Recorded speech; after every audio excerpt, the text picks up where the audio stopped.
अथ श्री दुर्गा स्तोत्रम्। ओम नमो दिव्यै प्रकृत्यै च विधात्र्यै सततं नमः। कल्याण्यै कामदायै च वृद्ध्यै सिद्ध्यै नमो नमः। सच्चिदानन्दरूपिण्यै संसारारणयै नमः। पंचकृत्य विधात्र्यै ते भुवनेश्यै नमो नमः। सर्वाधिष्ठानरूपायै कूटस्थायै नमो नमः। अर्धमात्रार्थभूतायै हल्येखायै नमो नमः। ज्ञातं मयाखिलमिदं त्वयि सन्निविष्टम् तत्तोऽस्य सम्भवलयावपि मातरद्य। शक्तिश्च तेष करणे वितत प्रभावा ज्ञाताधुना सकललोकमयीति नूनम्। विस्तार्य सर्वमखिलं सदसद्विकारम् सन्दर्शयस्य विकलं पुरुषाय काले। तत्त्वैश्च षोडशभिरेव च सप्तभिश्च भासीन्द्रजालमिव नः किल रञ्जनाय। न त्वामृते किमपि वस्तुगतं विभाति व्याप्येव सर्वमखिलं त्वमवस्थितासि। शक्तिं विना व्यवहृतो पुरुषोऽप्यशक्तो बम्भण्यते जननि बुद्धिमता जनेन। प्रीणासि विश्वमखिलं सततं प्रभावै स्वेस्तेजसा च सकलं प्रकटीकरोषि। अस्त्येव देवि तरसा किल कल्पकाले को वेद देवि रचितं तव वैभवस्य। त्राता वयं जननि ते मधुकैटभाभ्याम् लोकाश्च ते सुवितताः खलु दर्शिता वै। नीताः सुखस्य भवने परमां च कोटिम् यद्दर्शनं तव भवानि महाप्रभावम्।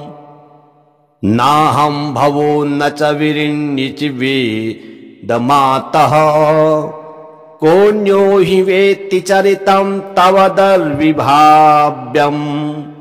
कानि हसन्ति भुवनानि महाप्रभावे यास्मिन् भवानि रचिते रचनाकलापे।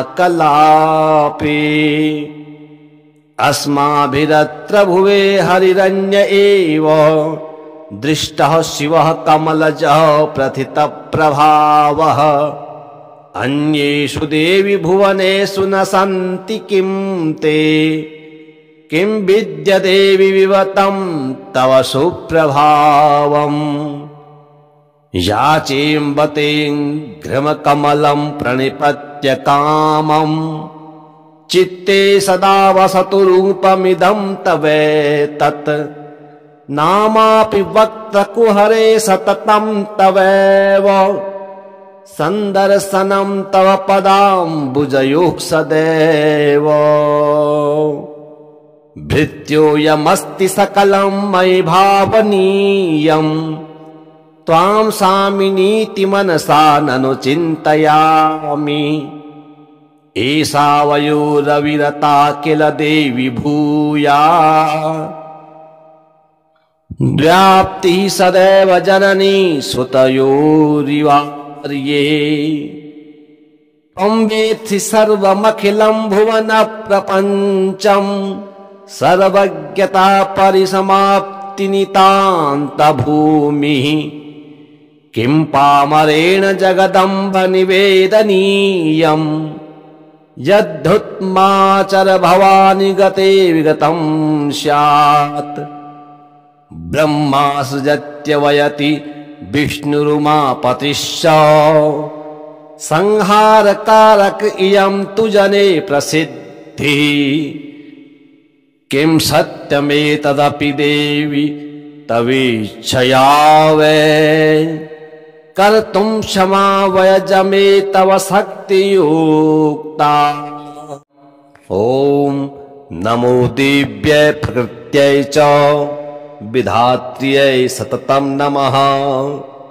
कल्याण्यै कामदायै च वृद्ध्यै सिद्ध्यै नमो नमः। सच्चिदानन्दरूपिण्यै संसारारणयै नमः। पंचकृत्य विधात्र्यै ते भुवनेश्यै नमो नमः। सर्वाधिष्ठानरूपायै कूटस्थायै नमो नमः। अर्धमात्रार्थभूतायै हल्येखायै नमो नमः। ज्ञातं मयाखिलमिदं त्वयि सन्निविष्टम् तत्तोऽस्य सम्भवलयावपि मातरद्य। शक्तिश्च तेष करणे वितत प्रभावा ज्ञाताधुना सकललोकमयीति नूनम्। विस्तार्य सर्वमखिलं सदसद्विकारम् सन्दर्शयस्य विकलं पुरुषाय काले। तत्त्वैश्च षोडशभिरेव च सप्तभिश्च भासीन्द्रजालमिव नः किल रञ्जनाय। न त्वामृते किमपि वस्तुगतं विभाति व्याप्येव सर्वमखिलं त्वमवस्थितासि। शक्तिं विना व्यवहृतो पुरुषोऽप्यशक्तो बम्भण्यते जननि बुद्धिमता जनेन। प्रीणासि विश्वमखिलं सततं प्रभावै स्वेस्तेजसा च सकलं प्रकटीकरोषि। अस्त्येव देवि तरसा किल कल्पकाले को वेद देवि रचितं तव वैभवस्य। त्राता वयं जननि ते मधुकैटभाभ्याम् लोकाश्च ते सुवितताः खलु दर्शिता वै। नीताः सुखस्य भवने परमां च कोटिं यद्दर्शनं तव भवानि महाप्रभावम्।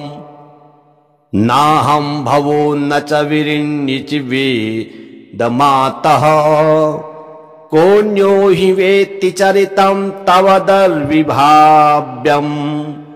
कानि हसन्ति भुवनानि महाप्रभावे यास्मिन् भवानि रचिते रचनाकलापे। अस्माभिरत्र भुवे हरिरन्य एव दृष्टः शिवः कमलजः प्रथितप्रभावः। अन्येषु देवि भुवनेषु न सन्ति किं ते किं विद्यदेवि विवतं तव सुप्रभावम्। याचेऽम्बतें घृमकमलं प्रणिपत्य कामम् चित्ते सदा वसतु रूपमिदं तवेतत्। नामापि वक्त्रकुहरे सततं तवैव सन्दर्शनं तव पदाम्बुजयोः सदैव। भृत्योऽयमस्ति सकलं मयि भावनीयम् त्वां सामिनीति मनसा ननु चिन्तयामि। एषा वयोरविरता किल देवि भूया व्याप्तिः सदैव जननी सुतयोरिवार्ये। त्वं वेत्सि सर्वमखिलं भुवन प्रपञ्चम् सर्वज्ञता परिसमाप्तिनितान्तभूमिः। किं पामरेण जगदम्ब निवेदनीयम् यद्धुत्माचर भवानि गते विगतं स्यात्। ब्रह्मा सृजत्यवयति विष्णुरुमापतिश्च संहारकारक इयं तु जने प्रसिद्धि किं सत्यमेतदपि देवी तवीच्छया वै कर्तुं क्षमा वयजमे तव शक्तियुक्ता। ओम नमो दिव्यै प्रकृत्यै च विधात्र्यै सततं नमः कल्याण्यै कामदायै च वृद्ध्यै सिद्ध्यै नमो नमः सच्चिदानन्दरूपिण्यै संसारारणयै नमः पंचकृत्य विधात्र्यै ते भुवनेश्यै नमो नमः सर्वाधिष्ठानरूपायै कूटस्थायै नमो नमः अर्धमात्रार्थभूतायै हल्येखायै नमो नमः ज्ञातं मयाखिलमिदं त्वयि सन्निविष्टं तत्तोऽस्य सम्भवलयावपि मातरद्य शक्तिश्च तेस्य करणे वितत प्रभावा ज्ञाताधुना सकललोकमयीति नूनम् विस्तार्य सर्वमखिलं सदसद्विकारं सन्दर्शयस्य विकलं पुरुषाय काले तत्त्वश्च षोडशभिरेव च सप्तभिश्च भासीन्द्रजालमिव नः किल रञ्जनाय न त्वामृते किमपि वस्तुगतं विभाति व्याप्येव सर्वमखिलं त्वमवस्थितासि शक्तिं विना व्यवहृतो पुरुषोऽप्यशक्तो बम्भण्यते जननि बुद्धिमता जनेन प्रीणासि विश्वमखिलं सततं प्रभावै स्वेस्तेजसा च सकलं प्रकटीकरोषि अस्त्येव देवि तरसा किल कल्पकाले को वेद देवि रचितं तव वैभवस्य त्राता वयं जननि ते मधुकैटभाभ्यां लोकाश्च ते सुवितताः खलु दर्शिता वै नीताः सुखस्य भवने परमां च कोटिं यद्दर्शनं तव भवानि महाप्रभावम् नाहं भवो न च विरिञ्चि वेदमातः कोऽन्यो हि वेत्ति चरितं तव दर्विभाव्यम् कानि हसन्ति भुवनानि महाप्रभावे यास्मिन् भवानि रचिते रचनाकलापे अस्माभिरत्र भुवे हरिरन्य एव दृष्टः शिवः कमलजः प्रथितप्रभावः अन्येषु देवि भुवनेषु न सन्ति किं ते किं विद्यदेवि विवतं तव सुप्रभावम् याचेऽम्बतें घृमकमलं प्रणिपत्य कामं चित्ते सदा वसतु रूपमिदं तवेतत् नामापि वक्त्रकुहरे सततं तवैव सन्दर्शनं तव पदाम्बुजयोः सदैव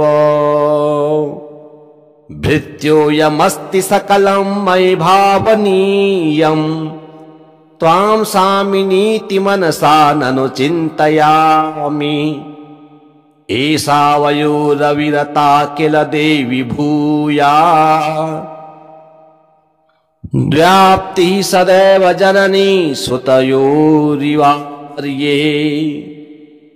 त्वं वेत्सि सर्वमखिलं भुवन प्रपञ्चम् सर्वज्ञता परिसमाप्तिनितान्तभूमिः किं पामरेण जगदम्ब निवेदनीयम् यद्धुत्माचर भवानि गते विगतं स्यात् ब्रह्मा सृजत्यवयति विष्णुरुमापतिश्च संहारकारक इयं तु जने प्रसिद्धि किं सत्यमेतदपि देवि तवीच्छया वै कर्तुं क्षमा वयजमे तव शक्तियुक्ता। ॐ नमो दिव्यै प्रकृत्यै च विधात्र्यै सततं नमः कल्याण्यै कामदायै च वृद्ध्यै सिद्ध्यै नमो नमः सच्चिदानन्दरूपिण्यै संसारारणयै नमः पंचकृत्य विधात्र्यै ते भुवनेश्यै नमो नमः सर्वाधिष्ठानरूपायै कूटस्थायै नमो नमः अर्धमात्रार्थभूतायै हल्येखायै नमो नमः ज्ञातं मयाखिलमिदं त्वयि सन्निविष्टम् तत्तोऽस्य सम्भवलयावपि मातरद्य शक्तिश्च तेष करणे वितत प्रभावा ज्ञाताधुना सकललोकमयीति नूनम् विस्तार्य सर्वमखिलं सदसद्विकारम् सन्दर्शयस्य विकलं पुरुषाय काले तत्त्वश्च षोडशभिरेव च सप्तभिश्च भासीन्द्रजालमिव नः किल रञ्जनाय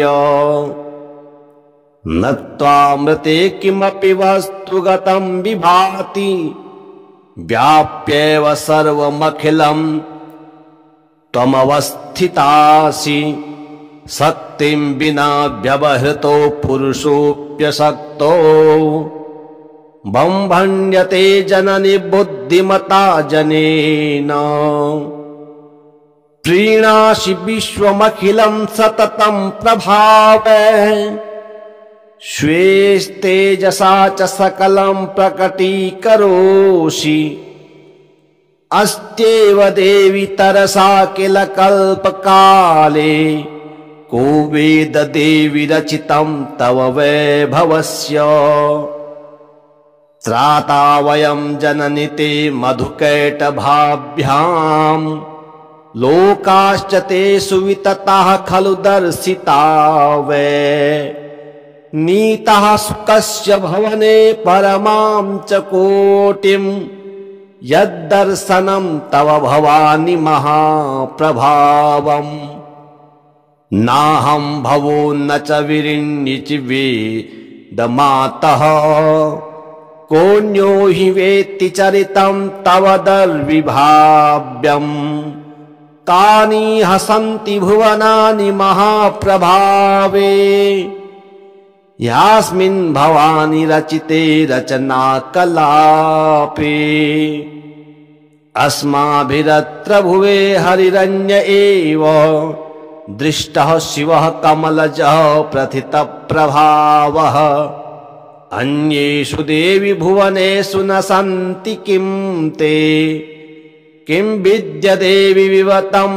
तव सुप्रभावम् याचेऽम्बतें घृमकमलं प्रणिपत्य कामम् चित्ते सदा वसतु रूपमिदं तवेतत् नामापि वक्त्रकुहरे सततं तवैव सन्दर्शनं तव पदाम्बुजयोः सदैव भृत्योऽयमस्ति सकलं मयि भावनीयम् त्वां सामिनीति मनसा ननु चिन्तयामि एषा वयोरविरता किल देवि भूया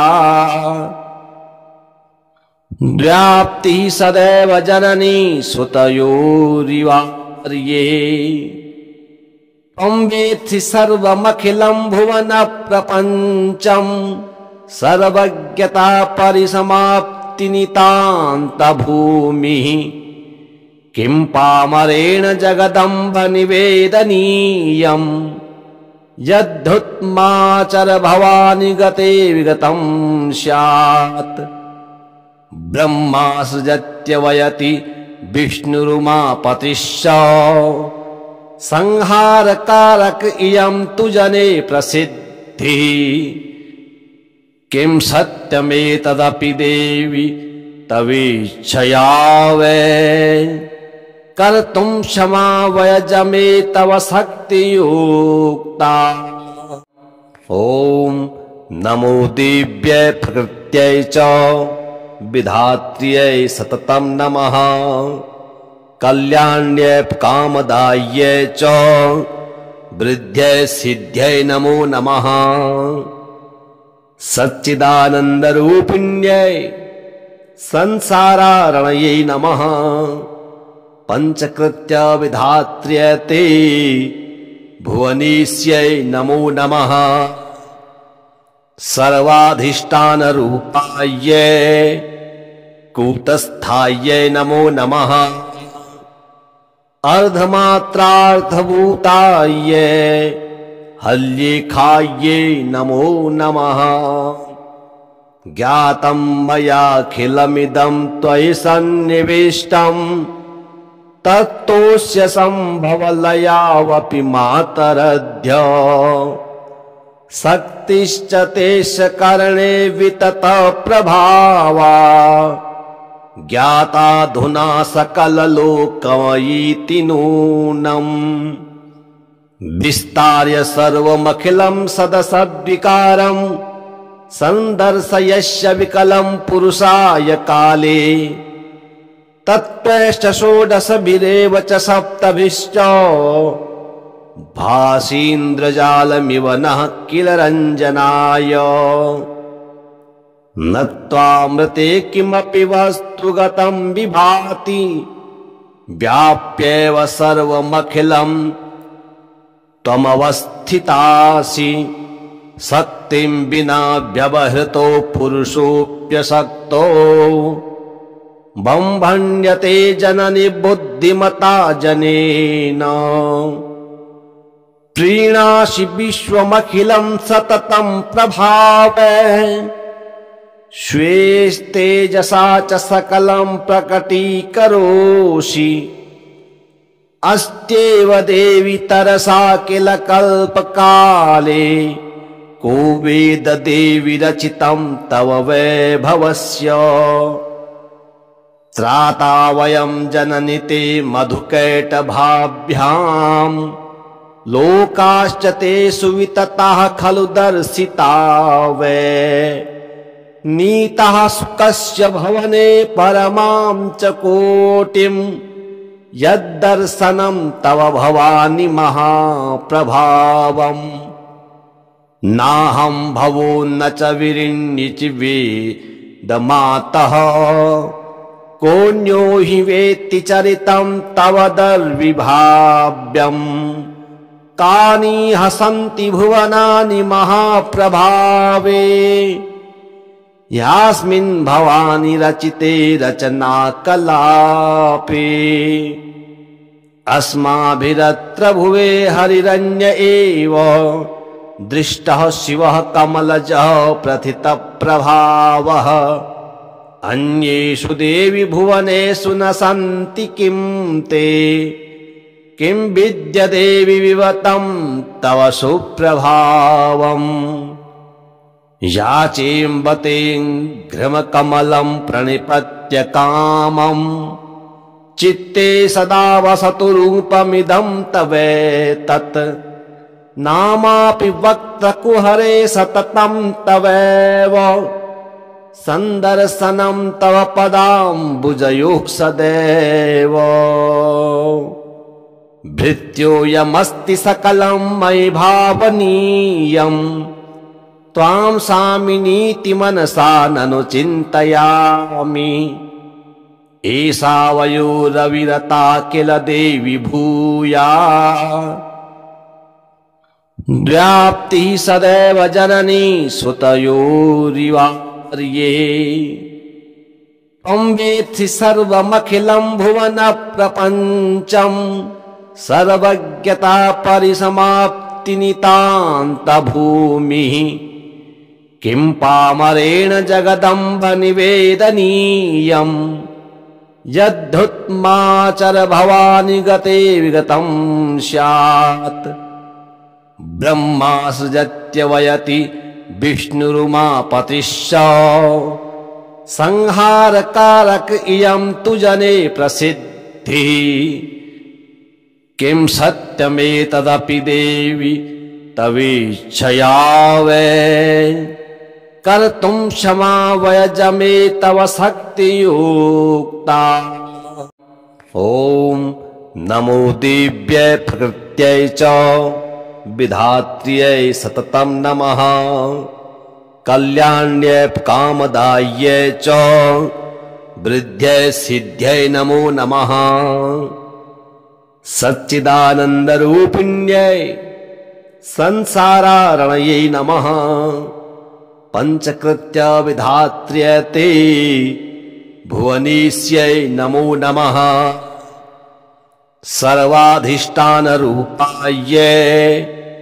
कूटस्थायै नमो नमः अर्धमात्रार्थभूतायै हल्येखायै नमो नमः ज्ञातं मयाखिलमिदं त्वयि सन्निविष्टम् तत्तोऽस्य सम्भवलयावपि मातरद्य शक्तिश्च तेस्य करणे वितत प्रभावा ज्ञाताधुना सकललोकमयीति नूनम् विस्तार्य सर्वमखिलं सदसद्विकारम् सन्दर्शयस्य विकलं पुरुषाय काले तत्त्वश्च षोडशभिरेव च सप्तभिश्च भासीन्द्रजालमिव नः किल रञ्जनाय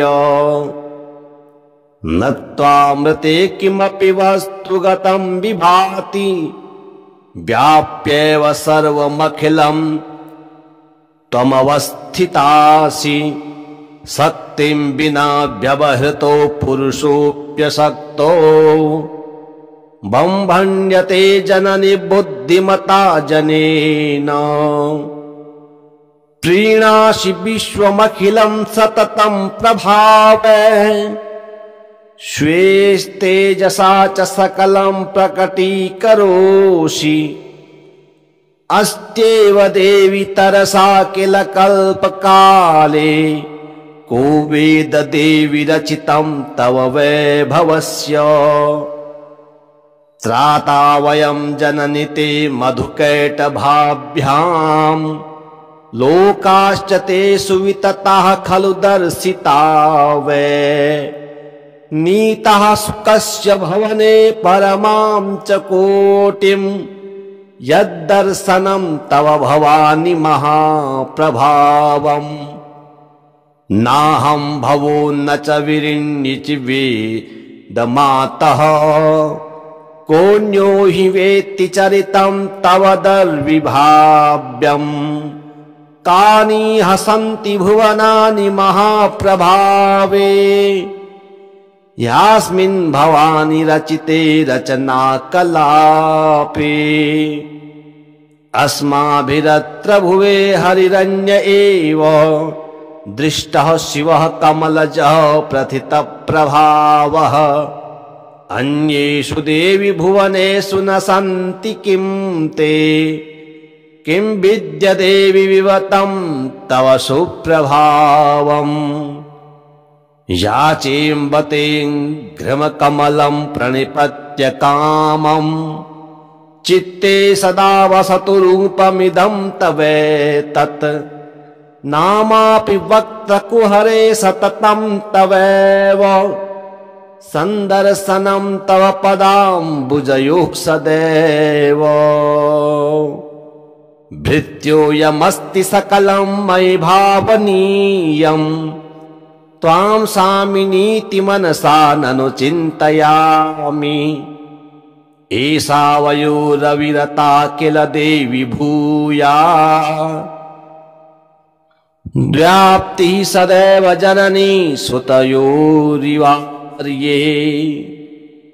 त्वं वेत्सि सर्वमखिलं भुवन प्रपञ्चम् सर्वज्ञता परिसमाप्तिनितान्तभूमिः किं पामरेण जगदम्ब निवेदनीयम् यद्धुत्माचर भवानि गते विगतं स्यात् ब्रह्मा सृजत्यवयति विष्णुरुमापतिश्च संहारकारक इयं तु जने प्रसिद्धिः किं सत्यमेतदपि देवि तवीच्छया वै कर्तुं क्षमा वयजमे तव शक्तियुक्ता।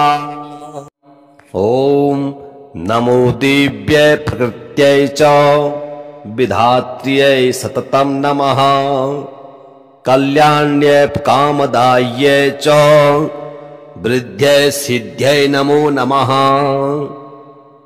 सच्चिदानन्दरूपिण्यै संसारारणयै नमः पंचकृत्य विधात्र्यै ते भुवनेश्यै नमो नमः सर्वाधिष्ठानरूपायै कूटस्थायै नमो नमः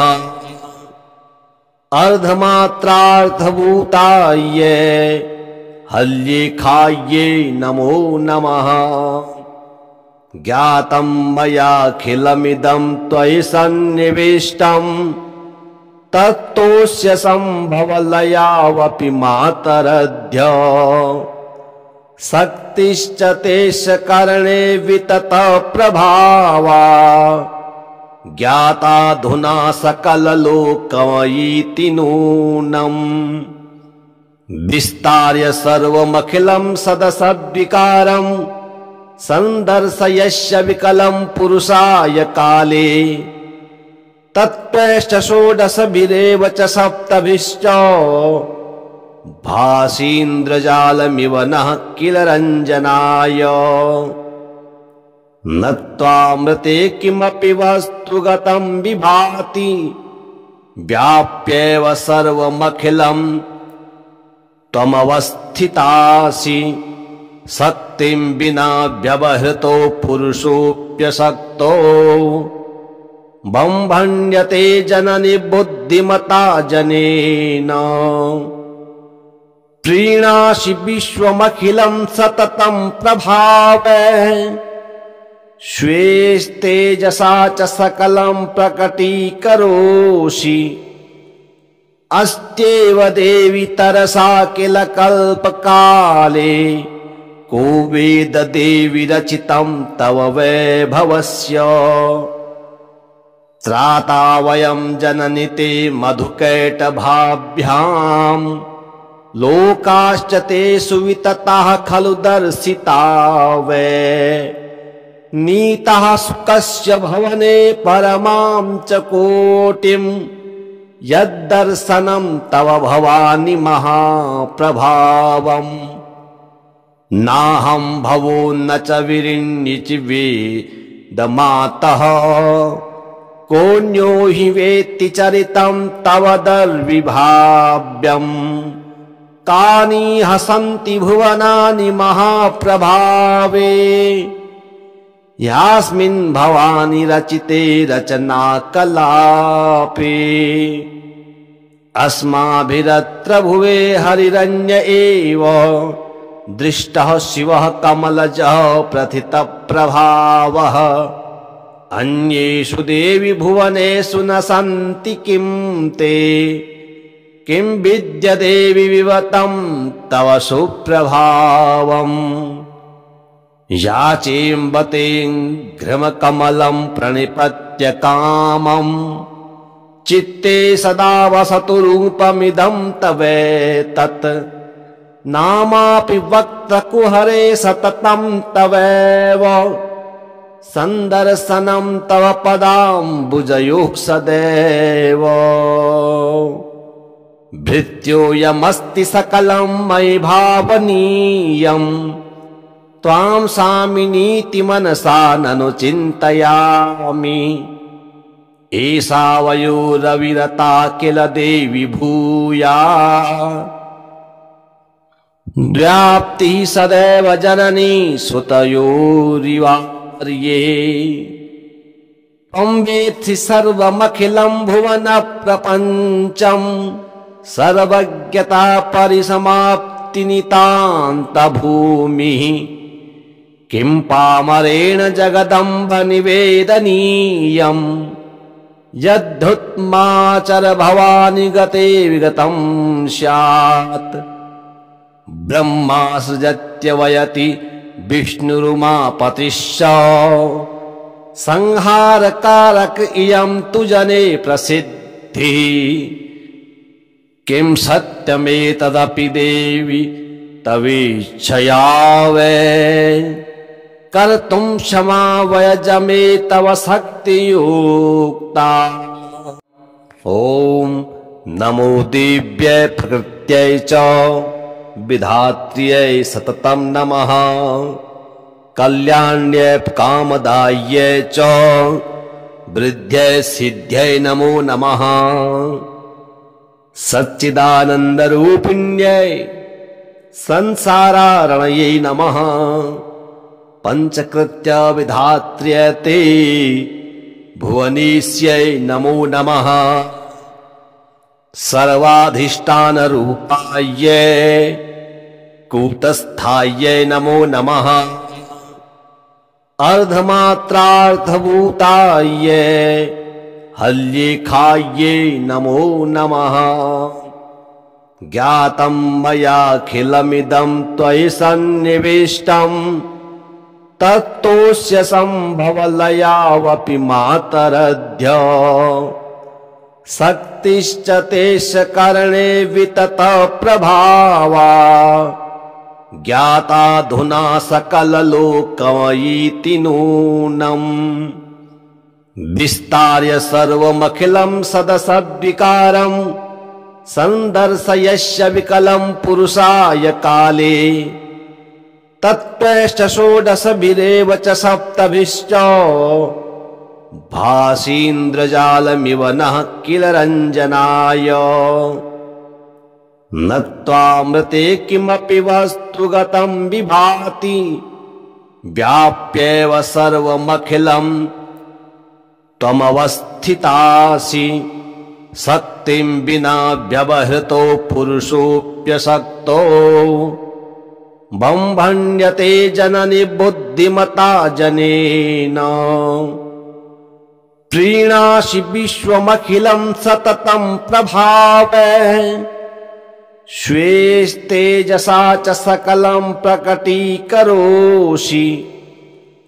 अस्त्येव देवि तरसा किल कल्पकाले को वेद देवि रचितं तव वैभवस्य। त्राता वयं जननि ते मधुकैटभाभ्याम् लोकाश्च ते सुवितताः खलु दर्शिता वै।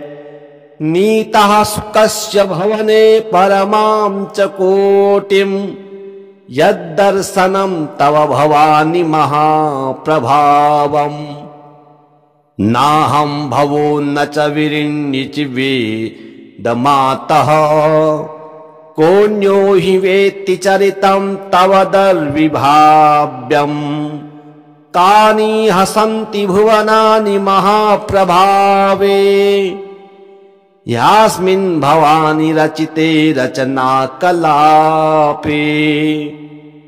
अस्माभिरत्र भुवे हरिरन्य एव दृष्टः शिवः कमलजः प्रथितप्रभावः।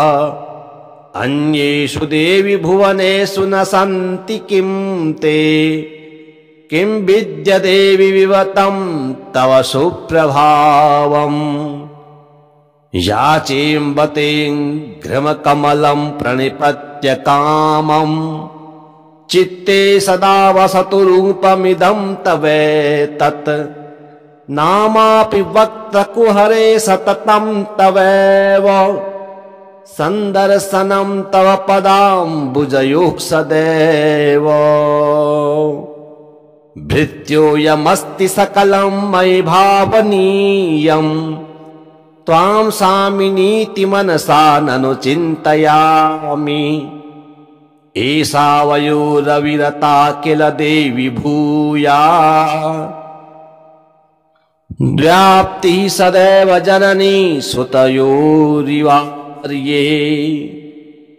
त्वं वेत्सि सर्वमखिलं भुवन प्रपञ्चम् सर्वज्ञता परिसमाप्ति नितान्त भूमिः किं पामरेण जगदम्ब निवेदनीयम् यद्धुत्माचर भवानि गते विगतं स्यात् ब्रह्मा सृजत्यवयति विष्णुरुमापतिश्च संहारकारक इयं तु जने प्रसिद्धिः किं सत्यमेतदपि देवि तवीच्छया वै कर्तुं क्षमा वयजमे तव शक्तियुक्ता